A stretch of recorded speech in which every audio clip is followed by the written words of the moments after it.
Well, I've got here a 70s, looks like an early 70s Super Reverb. It's so clean that I had to do a double take. I thought, surely this is a 68 reissue. But no, it doesn't have the black lines. This is a real one. It's just in an immaculate shape. And the owner says, raspy fizzy sound, general checkup, vibrato works intermittently. So let's open it up and see what's going on.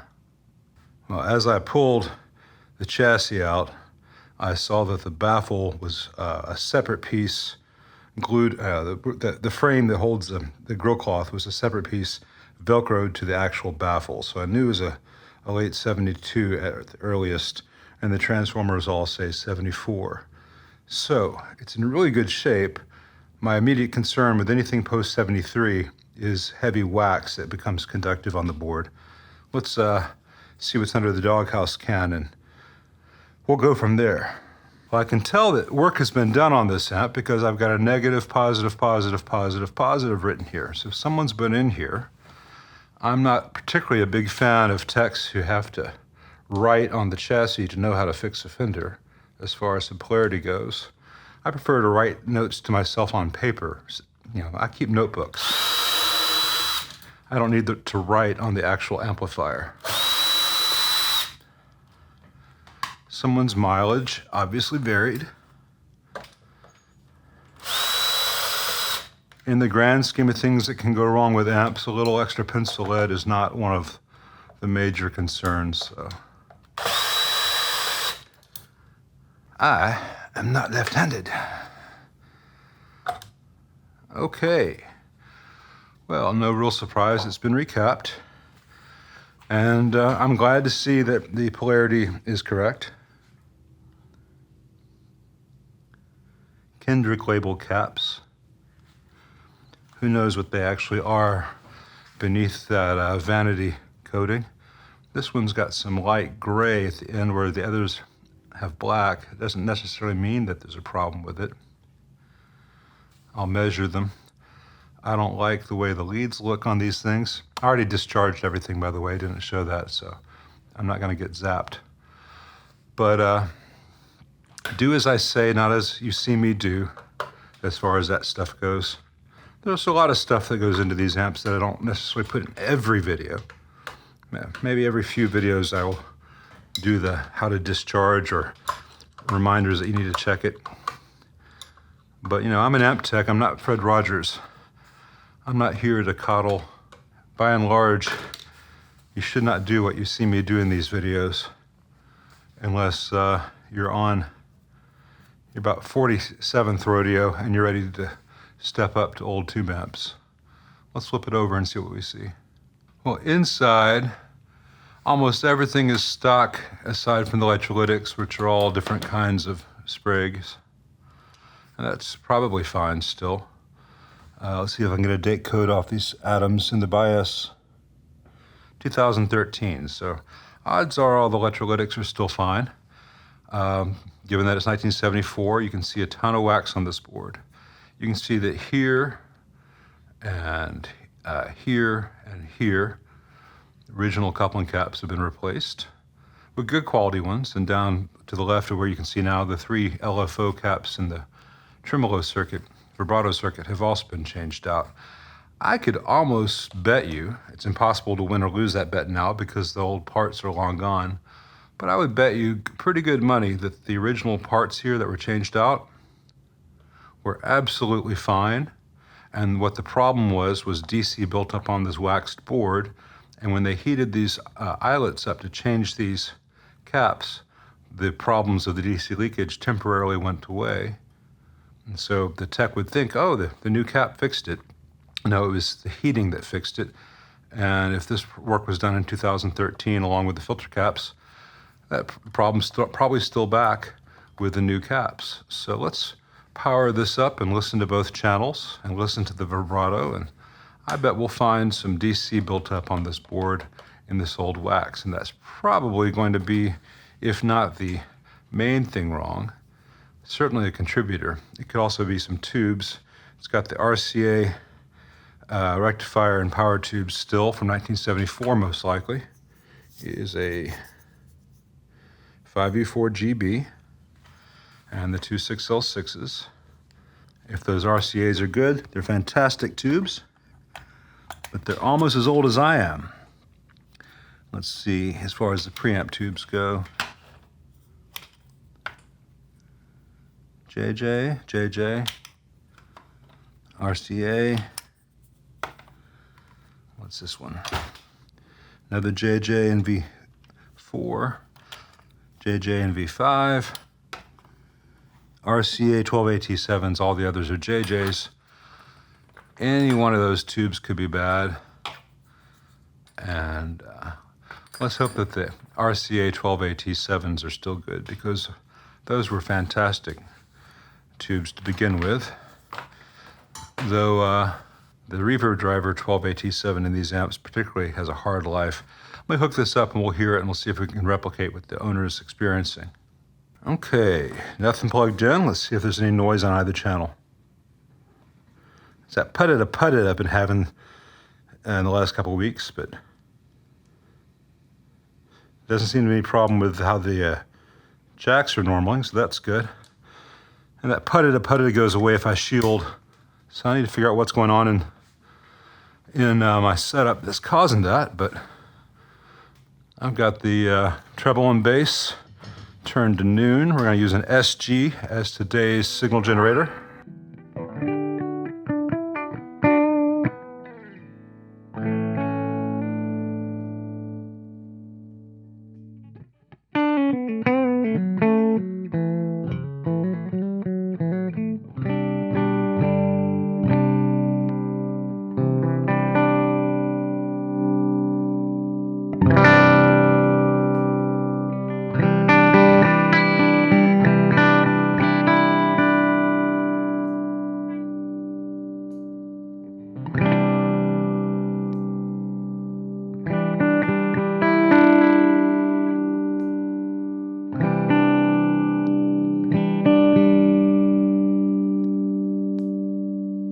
Not getting much of a bright when I hit that bright switch. It's there a little bit. I bet if I measure that cap, it will have drifted and is no longer anywhere close to 120 picofarad. We'll come back to that. Let's check out the vibrato reverb channel. Treble middle bass at noon.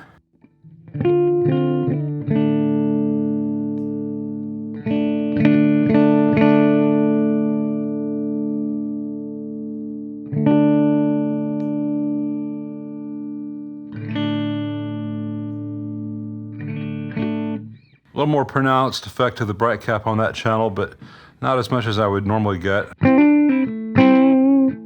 Maybe the era of the weird taper pots on the trebles affecting it.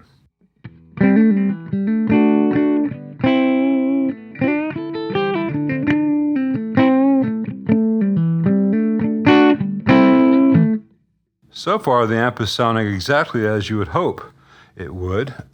This amp's got the Alnico 10-inch speakers. I believe they're still CTS. Even in 74, they look like CTS. And before I pulled the cab, I measured them, and I'm getting a nice 2.2 ohms measurement. So they seem to be all four of them working, and I don't hear anything odd. So hopefully you're hearing it pretty well through the speaker with the mic on it.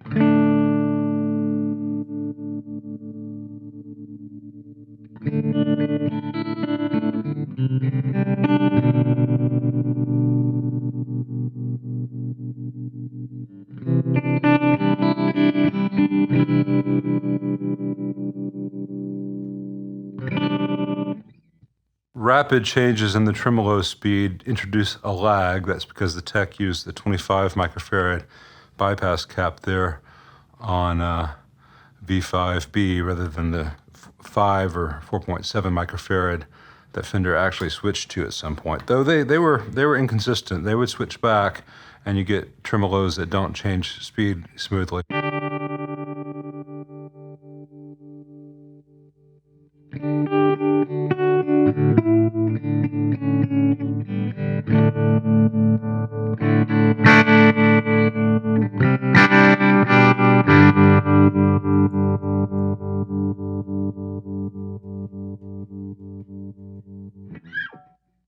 Not having an issue with microphonics, though it's possible that one of these tubes is being excited by the proximity of the speakers and the intensity of the vibrations when it's in the cabinet.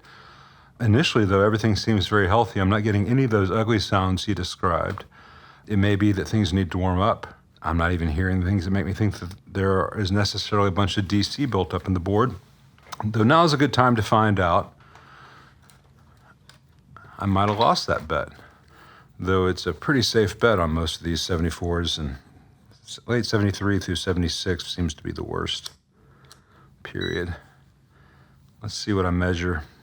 If I measure any of my likely spots, I'll move the camera and show you. But all right, 20 millivolts. And that's good. On the board there. Yeah, okay. We have some serious voltage built up on the board. Let me move the camera and show you. All right, remember that the board is supposed to be an insulator, and we should have 0 volts on the board at all times. If I measure here on the wax, got almost half a volt, 0.425 volts. That's just on the wax, and that voltage is leaking from right here at this eyelet where we've got 285 volts. And I've got just 20 millivolts on this lead. It would have been tied to that half a volt that we measured through the wax. Heating that up when they changed that cap got rid of that, but just heating it up was the fix, not changing the cap, I bet. Same thing for this one here. We got 200 millivolts on the board, nothing on this lead now. Let's see if this old treble cap, the original one here, we've got at the board 0.4 volts on the board itself. At the cap, let me make it quiet, only 5 millivolts. That's unusual. Usually we have more leakage there. And here at this junction where it's often a problem, got 140 millivolts. That should have 0 millivolts. It's getting the leakage again from this eyelet. It's got that same voltage, that same 180 millivolts on the board there. So I can clean that spot, and that bleeds over into the rest of the reverb circuit. And if that's changing as this gets hot, that could explain why the amp is making nasty sounds, though we've yet to replicate it. Let's see, I got 1/4 of a volt over by the phase inverters plates. Over by the tremolo stuff, I got 300, almost half a millivolt, almost half a volt over where the plate connections for the tremolo are. I got a little bit of a ticking in the tremolo, that's easily fixed. But I'm not measuring anything drastic, so I almost lost a bet. It's there, it will get worse, but it's not really affecting anything right now. Let me find my little spare reverb tank. Let's make sure this thing has good sounding reverb. All right, now we've got tremolo turned off temporarily, reverb connected.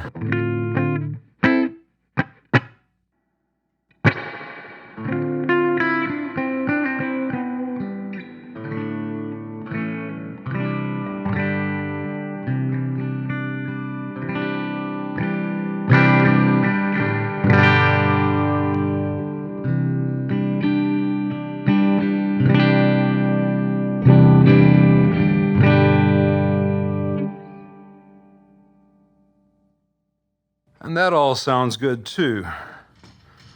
Looking at the amp, there's one other thing that might be contributing to the problem. Let me show you that. Now notice I'm saying a lot of mights. That's because I haven't been able to replicate the problems that the owner has described yet, though I have just begun to look, really.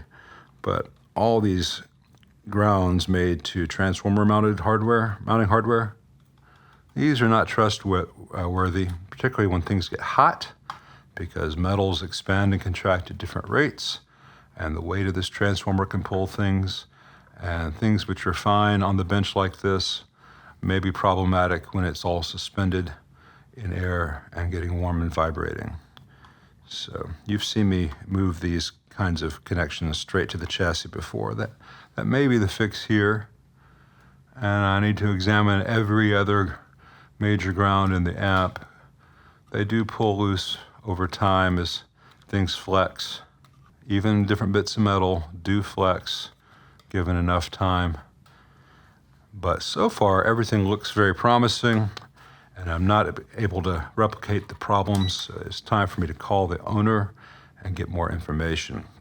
Is this the kind of problem that comes and goes? Is this the kind of problem that usually exhibits mid-set? Or it happens once a week and you don't know when? Or in his experience, is it happening all the time?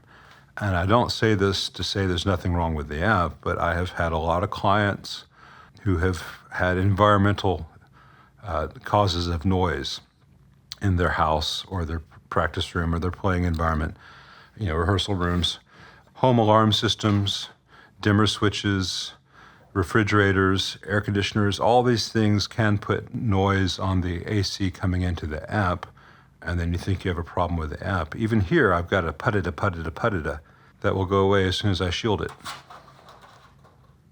And will come back as soon as the shielding is removed. I've not really changed anything in my workspace to cause that, but directly above my workspace is my wife's office. I wonder if she got some new piece of gear that's putting out a field. I can just hear it go putida in the background. And it was something I never experienced until a few weeks ago. So I will find it. So, if I have these mystery noises with the power in my space, and I've got all this measuring equipment, the average person doesn't even know that that's a possibility. So I will make sure that all is well. And that, some guys just set their phone on top of their amp and they don't know that the phone makes the amp go crazy. I have to put my phone in airplane mode for doing these videos for that same reason. So I will call the owner, and he may know all this already, and there's a definite problem that exhibits under certain circumstances that I have not replicated yet. I'm not trying to throw the owner under the bus or make anyone look bad, especially in some lame attempt to make myself look good. I don't need to do that. I've got mirrors. I look awesome. I'll report back on this amp.